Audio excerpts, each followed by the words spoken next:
otoritas gereja memiliki dasar ontologis. Tradisi adalah medium epistemik yang niscaya, maksudnya tradisi itu mau tidak mau harus menjadi sarana pengetahuan yang benar. Dan kesatuan iman adalah tuntutan metafisis. Dan relativisme bukan kebebasan Ferguson, melainkan degradasi kebenaran, penurunan derajat kebenaran. Makanya saya selalu bilang Protestan bukan salah total. Protestan benar tapi tidak utuh, kebenarannya tidak utuh.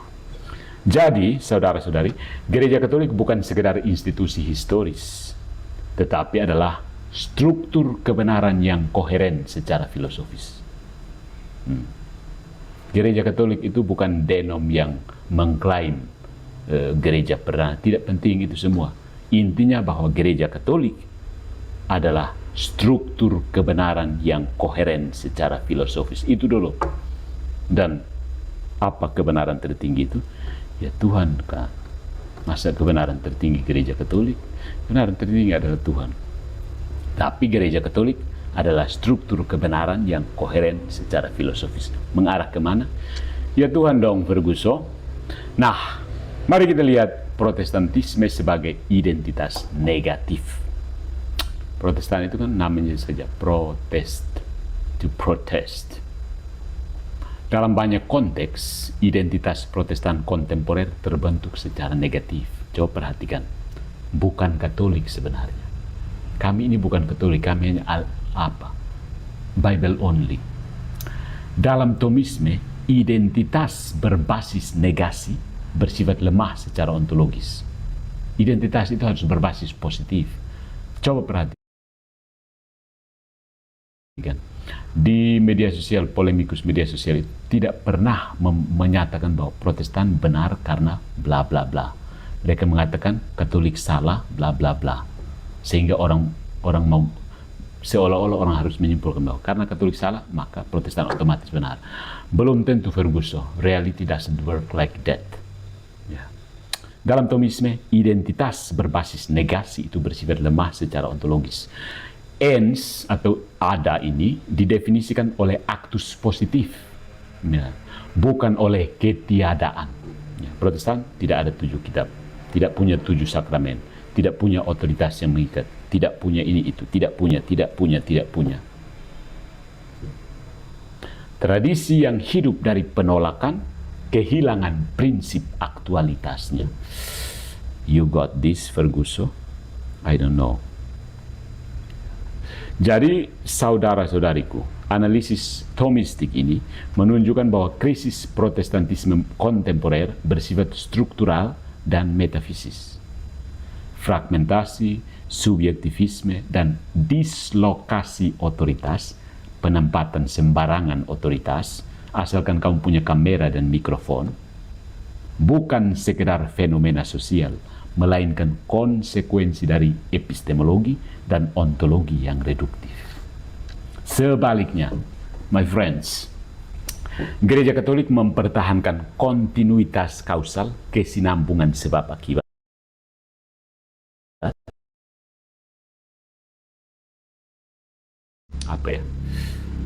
Objektivitas cara mengenal kebenaran dan integritas antropologis, pemahaman tentang kemanusiaan yang utuh. Ya. Kesatuan gereja itu bukan romantisme historis, melainkan syarat rasional bagi iman yang berakar pada realitas.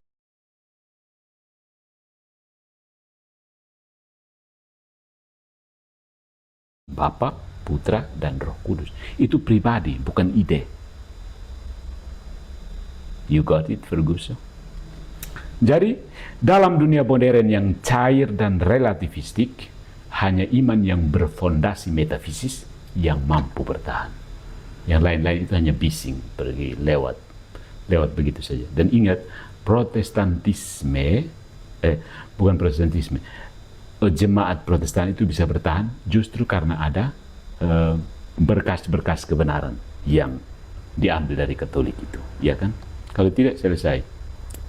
Thomisme menunjukkan bahwa iman tanpa ontologi akan runtuh dan gereja tanpa forma akan terpecah. Gitu kan? Cek dulu. Yup. Oke, masih lanjut. Bagaimana? Apa kabar saudara-saudara? Jadi itu soal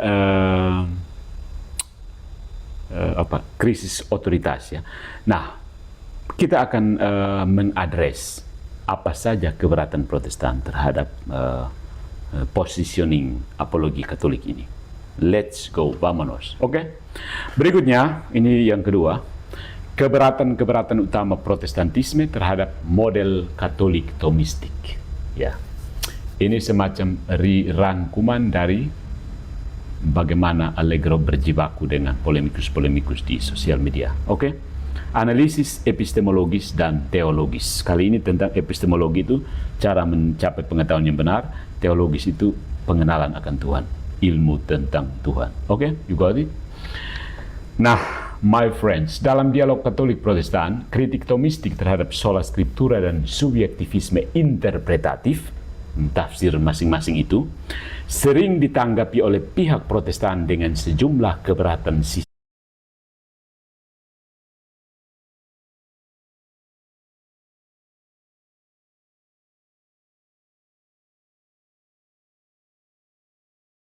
Ya, oke. Nah, untuk membangun apologetika yang serius dan kredibel, keberatan-keberatan ini harus dipahami dalam bentuk terkuatnya, istilahnya Stillman, bukan dalam versi karikatural. Kita berusaha sedapat mungkin untuk melihat bentuk terkuat dari keberatan itu. Jadi, mencoba untuk menghindar dari versi karikatural. Tapi tentu saja karena terbatas, mungkin kita kembali jatuh ke versi karikatural, tapi bagaimanapun juga kita berjuang dulu ya. Oke, let's begin. Vamonos. Keberatan pertama, otoritas gereja rentan terhadap korupsi. Formulasi Protestan seperti ini. Keberatan yang paling fundamental itu berbunyi seperti ini. Kalau otoritas tertinggi diletakkan pada gereja, maka kebenaran iman menjadi tergantung pada institusi manusia yang bisa salah, korup, dan menyimpang. Oke, Ferguson. Secara historis, keberatan ini merujuk pada penjualan indulgensi, penyalahgunaan jabatan, politisasi gereja, dan skandal moral. Bagi Protestan, sola scriptura adalah mekanisme koreksi permanen terhadap potensi penyimpangan institusional. Ya, inti filosofisnya dari keberatan ini adalah argumen dari fallibility of authority, kebisasalahan otoritas. Semua lembaga manusia bisa salah. Gereja adalah lembaga manusia. Gereja bisa salah, maka tidak boleh menjadi otoritas final. Oke, kita pending dulu. Jadi inti filosofisnya ada di situ. Argumen dari fallibility of authority. It's a sound argument, isn't it? Oke. Keberatan yang kedua, tradisi bersifat historis, bukan ilahi. Nah, formulasi Protestan seperti ini. Protestan membedakan secara tegas antara wahyu ilahi, kitab suci, tradisi manusia, yaitu praktik gerejawi. Keberatan mereka seperti ini. Tradisi berkembang secara historis, dipengaruhi budaya, politik, dan kekuasaan. Dia tidak memiliki jaminan ilahi yang sama dengan kitab suci. Maka, menjadikan tradisi sebagai sumber iman dianggap mencampur yang ilahi dan yang manusiawi. So, mari kita lihat inti filosofisnya. Ini adalah bentuk purisme epistemologis, kemurnian epistemologis. Hanya yang berasal langsung dari Allah yang boleh menjadi sumber iman normatif. Segala mediasi historis dicurigai. Oke, noted. Ketiga, keberatan yang ketiga, gereja Katolik mengancam supremasi Kristus. Mengancam supremasi Kristus. Kristus itu terancam oleh gereja Katolik loh, menurut Protestan. Formulasi Protestan seperti ini. Banyak Protestan itu menilai bahwa sistem Katolik itu terlalu menekankan hierarki, terlalu menonjolkan paus, terlalu mengandalkan magisterium. Sehingga Kristus tampak tersubstitusi oleh struktur gerejawi. Ya kan, Ferguson? Rumusan khasnya seperti ini. Kristus adalah satu-satunya kepala gereja, tidak perlu wakilnya di bumi. Dasar teologisnya, keberatan ini bersumber dari solus Christus. Mereka khawatir bahwa otoritas gereja menciptakan perantara tambahan antara Kristus dan umat. Ya kan? Nah, keberatan yang keempat, Roh Kudus membimbing individu. Wah, keren sekali ya. Terhadap kritik tentang subjektivisme, Protestan menjawab seperti ini. Penafsir sejati bukan individu, tetapi Roh Kudus di dalam individu. Oke, Ferguson, noted. Fragmentasi bukan bukti kegagalan sistem, melainkan bukti bahwa manusia tidak sempurna, roh tetap bekerja dalam keberagaman. Nah, inti epistemologisnya, ini adalah model internalis pneumatologi. Artinya, pneumatologi internal. Pneumatologi itu ilmu tentang Roh Kudus, dan itu bersifat internal. Itu menurut bahasa John Calvin, merasa terbakar di dada, burning in the bosom. Kalau kau baca satu teks lalu kau rasa terbakar di dada, kayak minum moke begitu, itu berarti teks terinspirasi. Kok bisa ya? Jaminan kebenaran berada di dalam subjek melalui pengalaman roh. Kayaknya ini gaya-gaya Peniel Halawa ya. Bukan pada struktur eksternal. Oke, noted. Keberatan kelima, fragmentasi bukan masalah. Banyak Protestan yang selalu berkuar-kuar soal ini. Fragmentasi bukan masalah, bro. Melainkan kebebasan. Termasuk MBM juga mengatakan kemewahan. Ya. Banyak Protestan modern melihat pluralitas denominasi yang berapa? 66 ke 33 ribu atau 1 ribu. Intinya lebih dari satu kan. Melihat pluralitas denominasi sebagai ekspresi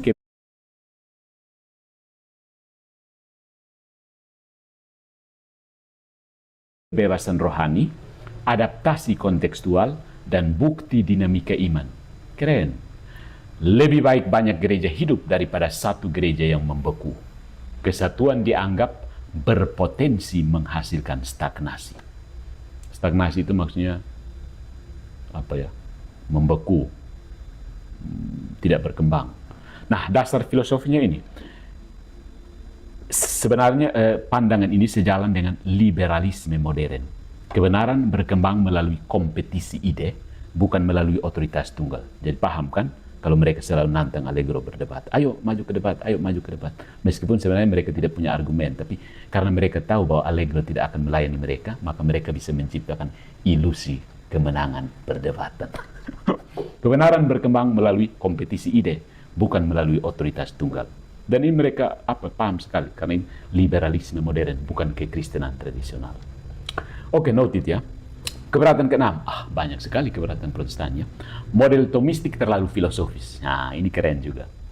Terhadap pendekatan berbasis Thomas Aquinas, sering muncul kritik seperti ini. Iman tidak membutuhkan metafisika Yunani. Alkitab cukup.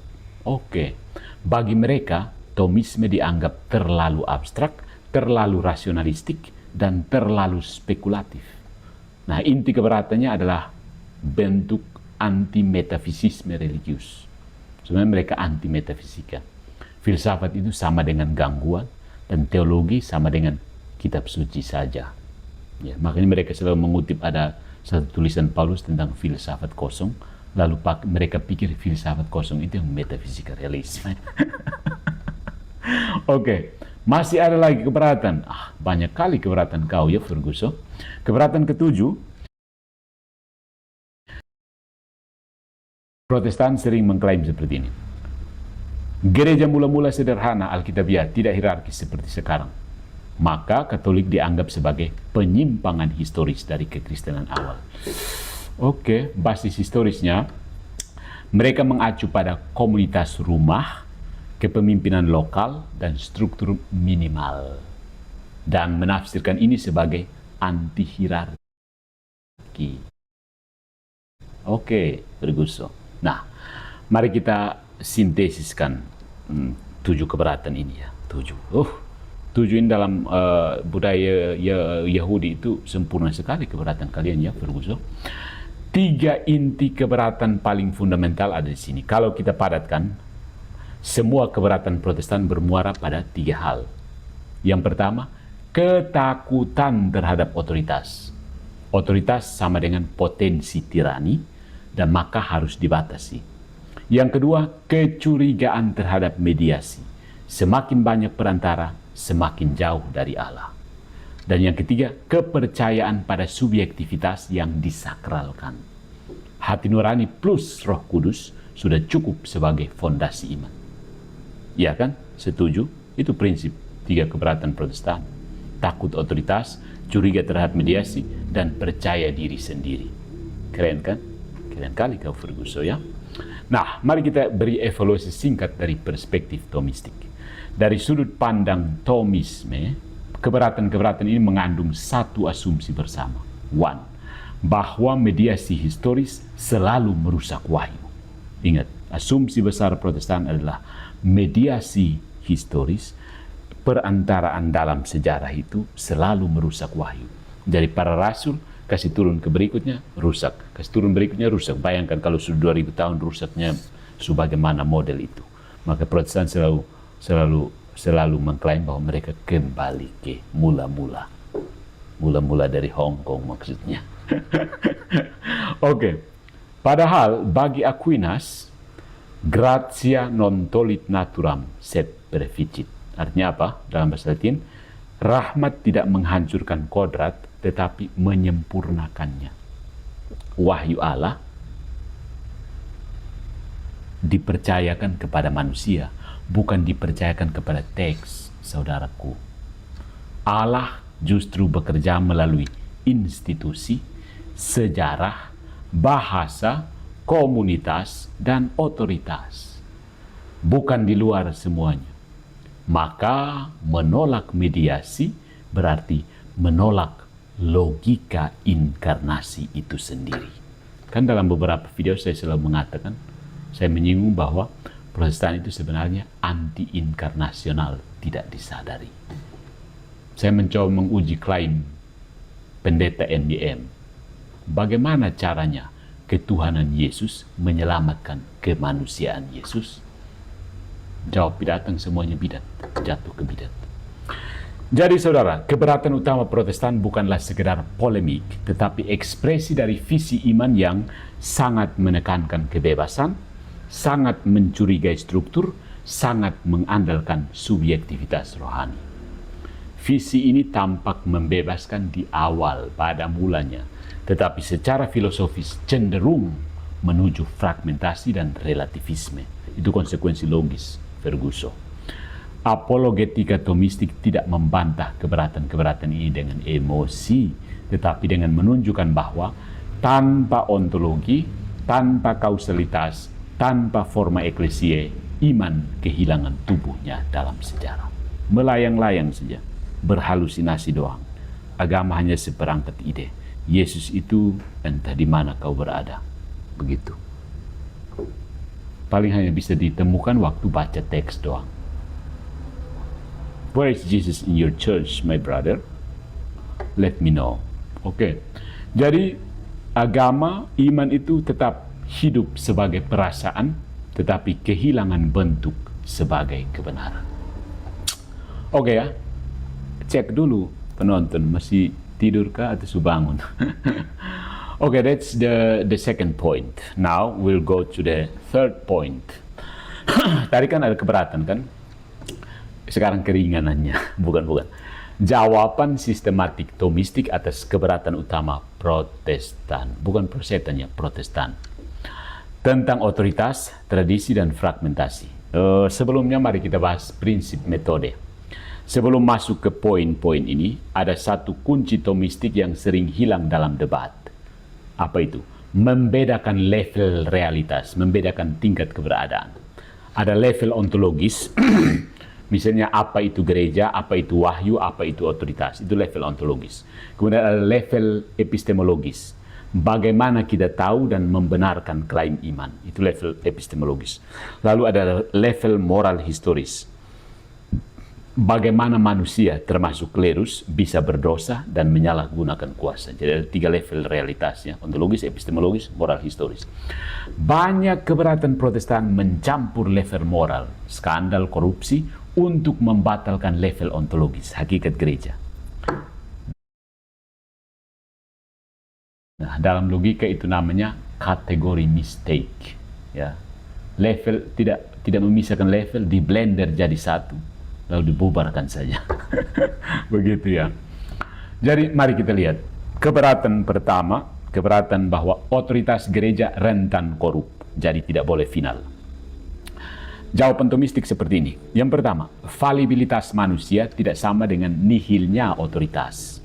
Dalam realisme Thomistik, fakta bahwa manusia bisa salah itu tidak membuktikan bahwa tidak ada otoritas yang sah. Dan itu sama seperti berkata, hakim bisa korup, maka hukum tidak boleh ada. Begitukah? Yang benar seperti ini, hakim bisa korup, butuh prosedur koreksi, bukan menghapus lembaga hukum. Jadi karena hakimnya bisa korup, kita butuh prosedur untuk koreksi, bukan kita harus menghapus lembaga hukum. It doesn't work like that, Ferguson. Yang kedua, distingsi klasik antara office dan officer. Paham? Pejabat dan jabatan. Office and officer. Jabatan dan pejabat. Officium, bahasa Latin itu jabatan, itu bisa sah. Tapi maksudnya jabatan itu sah. Persona, pemegang jabatan, bisa berdosa. Moralitas pemegang jabatan tidak menghapus prinsip otoritas itu sendiri. Ya, moralitasnya tidak menghapus. Jabatannya sah-sah saja. Tapi personanya bisa berdosa. Kemudian ada argumen inkarnasional, ini metafisika mediasi. Dalam Thomisme, Allah lazim. Lazim itu maksudnya apa? Allah seringkali. Allah lazim bekerja melalui sebab-sebab kedua, namanya secondary causes. Cause secundarie. Manusia, institusi, bahasa, sejarah, itu penyebab-penyebab sekunder. Menolak otoritas gerejawi karena manusia berdosa, berarti mengasumsikan bahwa Allah hanya boleh bekerja lewat sarana steril. Itu bukan kekristenan, Ferguson. Itu semacam gnostisisme halus. Ya kan? Yang berikutnya, gereja bisa salah secara doktrinal. Ini keberatan Protestan. Jawaban Katolik bukan gereja tidak pernah berdosa, bukan. Jawaban Katolik, gereja dapat berdosa, tetapi dijaga dalam ajaran iman moral pada level magisterium definitif. Ya, kalau tidak ada ini berarti kita sudah bubar sejak abad pertama. Ya, ini bukan klaim moral, melainkan klaim teologis tentang Tuhan sendiri yang menjaga ajarannya supaya tidak diselewengkan oleh Ferguson dan kawan-kawan. Begitu.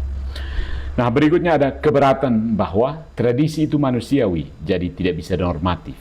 Jawaban Thomistik seperti ini. Pertama, ini asumsi epistemologis yang keliru, seolah historis sama dengan tidak ilahi.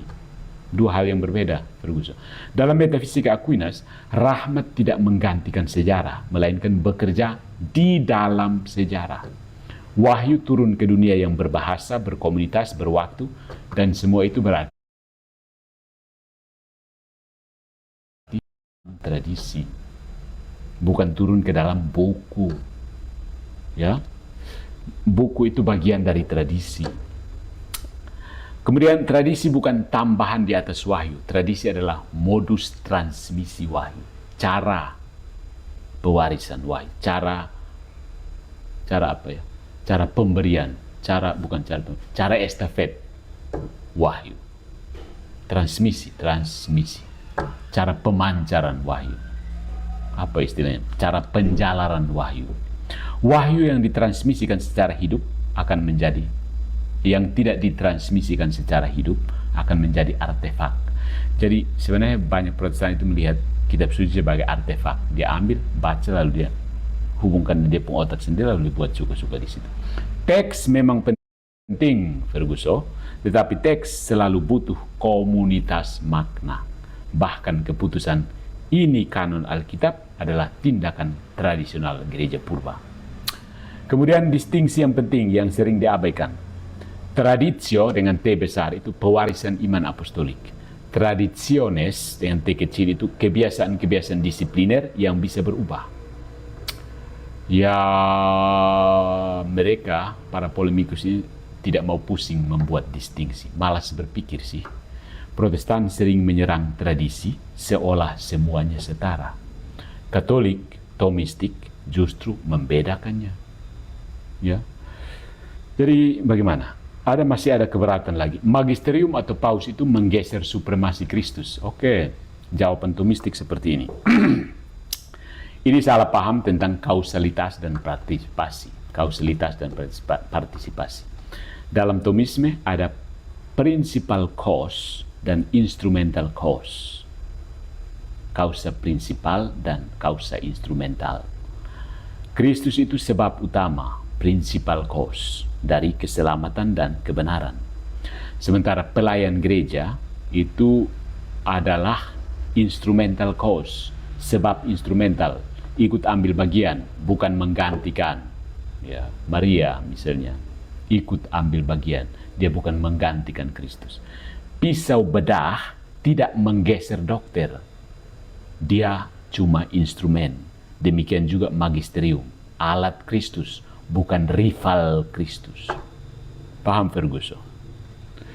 Jika Anda menolak instrumen, Anda menolak logika sakramental kekristenan. Kristus menyelamatkan melalui tanda konkret, air baptis, roti anggur, pewartaan, kata-kata kan, pita suara, penumpangan tangan, semuanya mediasi. Menolak mediasi otoritas karena Kristus cukup, sering berujung pada iman tanpa tubuh, a.k.a. halusinasi berjamaah. Masih ada keberatan lain, terlalu banyak kali keberatan karyanya Ferguson. Roh Kudus membimbing individu, itu cukup. Jawaban Thomistik seperti ini. Roh Kudus membimbing, iya, tetapi roh tidak membatalkan kodrat manusia. Ya. Dalam Thomisme, rahmat menyempurnakan kodrat, bukan menghapusnya. Kodrat manusia itu terbatas, mudah bias, butuh koreksi komunal. Ya. Kalau klaimnya roh menjamin tafsir pribadi, terus kenapa hasilnya kontradiktif? Padahal kan Roh Kudus menjamin tafsir pribadi, tapi hasilnya kok baku naik satu sama lain. Secara logika, kalau roh adalah jaminan yang setara pada banyak individu, tetapi hasilnya bertentangan pada doktrin kunci seperti baptisan, ekaristi, keselamatan, gereja, moralitas, maka ada 3 kemungkinan. Yang pertama, roh tidak menjamin tafsir individu secara langsung seperti yang diklaim. Atau yang kedua, yang berbicara bukan roh, tetapi opini manusia. Atau yang ketiga, roh sengaja menghendaki kontradiksi doktrinal. Ini teologisnya mustahil.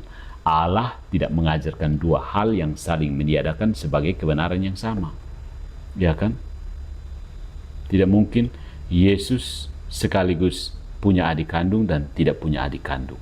Satunya harus benar, satunya salah. Jadi klaim cukup roh dalam individu runtuh oleh hasilnya sendiri. Nah, model Katolik, roh bekerja secara personal dan eklesial. Bukan roh versus gereja, tetapi roh dalam gereja. Gitu. Masih ada lagi keberatan. Banyak kali keberatan kau ya. Fragmentasi bukan masalah. Itu kebebasan atau kontekstualisasi. Berapa kali Ferguson kau bilang seperti ini ya? Sampai aku bosan-bosan dengarnya. Jawaban Thomistik seperti ini. Kebebasan tidak identik dengan kebenaran, Ferguson. Sonde. Kebebasan sama dengan benar. Lu bebas bukan berarti lu benar, kan? Begitu. Pluralitas komunitas bisa baik secara pastoral, tetapi pluralitas doktrin yang saling meniadakan bukanlah kekayaan. Belahan, berkeping-kepingan. Perbedaan legitimate versus kontradiksi. Legitimate diversity itu ritus, musik, devosi, dan bentuk komunitas. Maksudnya perbedaan yang sah. Itu soal ritus, musik, devosi, bentuk komunitas. Itu boleh rame, itu boleh baku naik satu sama lain. Seperti yang ada dalam Katolik. Baku naik soal ritus, baku naik soal musik, baku naik soal devosi, baku naik soal bentuk komunitas. Itu sah-sah saja. Yang tidak boleh baku naik, kontradiksi itu, yang baku naik dan tidak boleh itu, namanya kontradiksi. Misalnya kontradiksi antara baptisan menyelamatkan versus tidak. Ekaristi tubuh Kristus versus simbol saja. Keselamatan bisa hilang versus tidak bisa hilang. Ini bukan variasi, Ferguson. Ini A dan non A. Ini melanggar prinsip prinsip non kontradiksi maksudnya. Ya. Dia tidak bisa A sekaligus tidak A.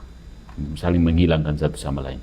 Dalam logika Aristotelian Thomistik, kontradiksi tidak bisa sama-sama benar pada saat dan dalam arti yang sama. Jadi, kebebasan tidak bisa dipakai untuk menguduskan kontradiksi. Berhenti sudah kalau bilang perpecahan Protestan itu kemewahan. Itu kata-kata dari MDM loh. Mewah apa? Kesatuan itu adalah nota gereja, tanda. Kalau gereja adalah tubuh, dia harus memiliki prinsip kesatuan. Tubuh yang organ-organnya bergerak dengan komando berbeda itu bukan tubuh. Itu kejang namanya. Ya, yang berikut, masih ada lagi keberatan. Thomisme terlalu filosofis. Alkitab saja. Ya kan? Pasti muncul di sini. Lihat ya, nanti komentar. Thomisme itu terlalu filosofis. Kita cukup pakai Alkitab saja. Thomisme itu filsafat kosong maksudnya. Jawaban Thomistik, itu sendiri klaim filosofis yang menyamar sebagai anti filsafat. Anti filsafat sendiri adalah klaim filosofis, ya kan? Mengatakan cukup Alkitab adalah proposisi epistemologis, dan itu sudah filsafat, teori pengetahuan, walaupun tidak diakui begitu. Yang kedua, Alkitab sendiri tidak hadir tanpa prasyarat rasional dan historis. Kanon, bahasa, penerjemahan, aturan hermeneutika, semua butuh akal budi. Menolak filsafat biasanya berarti memakai filsafat diam-diam. Sering versi modern itu yang nominalisme, voluntarisme, individualisme. Tapi Protestan tidak akan mengaku seolah-olah mereka bebas, netral. Kemudian Thomisme bukan menambah wahyu, Ferguson. Dia menjaga agar akal tetap waras. Filsafat di sini berfungsi sebagai organon, alat, menertibkan konsep kebenaran, menertibkan konsep makna, menertibkan konsep otoritas, menertibkan konsep gereja, supaya teologi tidak jadi opini privat, opini pribadi, opini liar, pasar malam teologi, pasar loak teologi. Masih ada keberatan lain yang harus kita address. Gereja mula-mula tidak seperti Katolik modern. Oke, Ferguson, so what gitu loh. Jawaban Thomistik seperti ini. Ini sering memakai standar primitif sama dengan murni. Itu namanya fallacy of non sequitur. Premis tidak mengikuti. Kesimpulan tidak mengikuti premis. Dalam Thomisme, sesuatu bisa berkembang. Itu namanya aktualisasi potensi. Paham ya? Yang studi filsafat Thomistik pasti tahu. Aktualisasi potensi itu tanpa berubah esensinya. Benih dan pohon berbeda tampilan, tetapi satu hakikat. Jadi, benih mangga dan pohon mangga. Benih mangga ini akan sebagai potensi mangga teraktualisasi melalui pertumbuhan pohon mangga yang pelan. Lama, makan waktu, tapi dia akan semakin berbeda. Tapi esensinya sama, mangga. Perkembangan doktrin bukan inovasi arbitrer, penemuan suka-suka, tetapi artikulasi. To articulate dalam bahasa Inggris itu artinya membuatnya menjadi lebih jelas. Articulate, artikulasi. Hari pertama, tetapi iman trinitaris berkembang dalam perumusan konseptual. Ini persis pola substansi tetap, ekspresi makin jelas. Ya, gitu. Nah, kalau awal atau mula-mula dijadikan satu-satunya norma, Protestan juga kena begitu. Protestan juga kena lapis, kena tempeleng dari kalau awal mula-mula dijadikan satu-satunya norma. Struktur ibadah, kanon, pengakuan iman, bahkan konsep Alkitab sebagai satu buku adalah hasil proses gereja awal. Jadi klaim kembali murni ke awal sering memilih-milih sejarah, heresis, heretik, begitu. Jadi mari kita simpulkan, my friends, akar masalahnya adalah epistemologi tanpa bentuk. Itu masalah Protestan di situ. Epistemologi tanpa bentuk. Dari perspektif Thomistik, persoalan utama bukan Protestan jahat atau Katolik sempurna. Persoalan utamanya yang pertama, sola scriptura sebagai prinsip final tanpa otoritas interpretatif final. Ini memicu fragmentasi. Itu tidak bisa tidak, Ferguson. Sola scriptura sebagai prinsip final tanpa otoritas interpretatif final memicu fragmentasi, membelah diri tidak karuan. Tidak ada yang bisa menghentikan. Itu kanker ganas, bro. Yang kedua, penolakan mediasi historis institusional itu akibatnya bertentangan dengan logika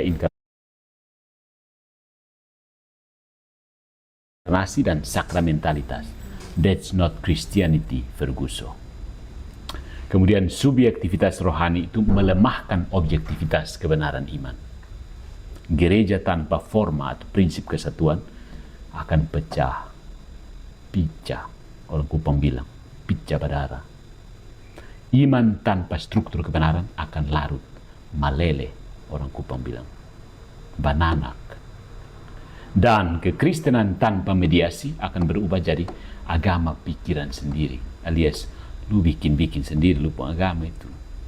Bikin Yesus sendiri, bikin Tuhan sendiri, bikin ibadat sendiri, bikin tuh, agama bikin. So my friends, let's conclude. Saya tidak tahu kamu tangkap atau tidak, bisa putar ulang-ulang. Dari seluruh analisis kita ini, cukup jelas bahwa perbedaan mendasar antara pendekatan Protestan dan Katolik Thomistik tidak terletak pertama-tama pada niat iman, melainkan pada fondasi epistemologis dan ontologis yang menopang Protestan dan Katolik Thomistik. Protestantisme melalui prinsip sola scriptura yang dilepaskan dari otoritas interpretatif yang final, menempatkan subjek individual sebagai titik pusat penentuan makna. Dalam jangka panjang, struktur ini secara logis menghasilkan pluralisme tafsir yang tidak dapat disatukan secara normatif. So sad. RIP. Dalam perspektif Thomistik, kebenaran iman tidak lahir dari kesadaran privat, melainkan dari partisipasi akal budi dalam realitas objektif yang diwariskan secara historis melalui gereja. Wahyu ilahi tidak diberikan dalam ruang hampa, kosong, melompong, tetapi dalam jaringan kausal sebab akibat yang konkret. Bisa dilihat, diraba, diputar, dijilat, dicelup seperti Oreo itu. Komunitas apostolik, tradisi hidup, struktur pengajaran, dan pelayanan sakramental.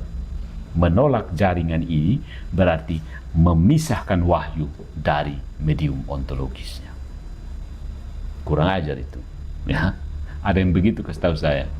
Keberatan Protestan terhadap otoritas, tradisi, dan magisterium pada dasarnya berangkat dari ketakutan terhadap penyalahgunaan kekuasaan dan kerinduan akan kemurnian iman. Ketakutan tersebut tidak cukup untuk membenarkan penghapusan prinsip otoritas itu sendiri. You takut sesonde cukup. Dalam kerangka realisme Thomistik, kelemahan moral manusia tidak meniadakan legitimasi struktur kebenaran yang dijaga oleh providensi ilahi. Jadi kalau Yukas bubar otoritas, artinya Yukas bubar Tuhan. Oke ya. Jadi klaim bahwa Roh Kudus belum jadi maksudnya. Demikian juga klaim bahwa Roh Kudus membimbing individu secara langsung tidak dapat dijadikan dasar epistemologis final. Sudah bisa. Ya, karena hasilnya justru memperlihatkan kontradiksi doktrinal yang sistematik. Roh Kudus bekerja dalam pribadi, tetapi tidak terlepas dari tubuh gereja, Ferguson. Pemisahan keduanya berujung pada spiritualitas yang subjektif dan terfragmentasi. Orang-orang yang berusaha untuk itu sudah dianatema oleh gereja. Martin Luther, John Calvin, dan Ulrich Zwingli. Trio kuek-kuek kah? Itu menurut saya. Fragmentasi denominasi dalam terang ini bukan sekedar fenomena sosial, melainkan gejala ontologis dari hilangnya forma eklesia, yakni prinsip kesatuan yang memungkinkan gereja hadir sebagai tubuh yang hidup dan terorganisasi. Tanpa prinsip ini, komunitas iman mudah berubah menjadi jaringan longgar yang dibentuk oleh preferensi, pilihan. Preferensi itu apa? Kelebihsukaan. I prefer this than that, begitu. Budaya dan dinamika pasar religius, permintaan dan penawaran. So my friends, dari sudut pandang Thomistik, krisis Protestantisme kontemporer terutama bersumber pada epistemologi tanpa otoritas final dan ontologi tanpa prinsip kesatuan. Iman tetap hidup sebagai pengalaman personal, oke, tetapi kehilangan stabilitas sebagai kebenaran yang diwariskan, diajarkan, dan dijaga dalam sejarah. Sebaliknya, model Katolik mempertahankan integrasi antara wahyu, akal budi, tradisi, dan institusi sebagai satu kesatuan kausal dan formal. Kesatuan gereja bukanlah romantisme masa lalu, melainkan tuntutan rasional dari iman yang mengakui bahwa Allah bekerja melalui realitas konkret, historis, dan kelihatan. Ya kan? Harus kelihatan. Kalau tidak kelihatan, ya itu hantu namanya. Dalam dunia modern yang ditandai oleh relativisme dan fragmentasi makna, hanya iman yang berakar pada struktur metafisis dan eklesial yang kokoh yang mampu bertahan sebagai kebenaran yang hidup. Thomisme di sini menunjukkan bahwa iman tanpa ontologi akan larut menjadi opini, dan gereja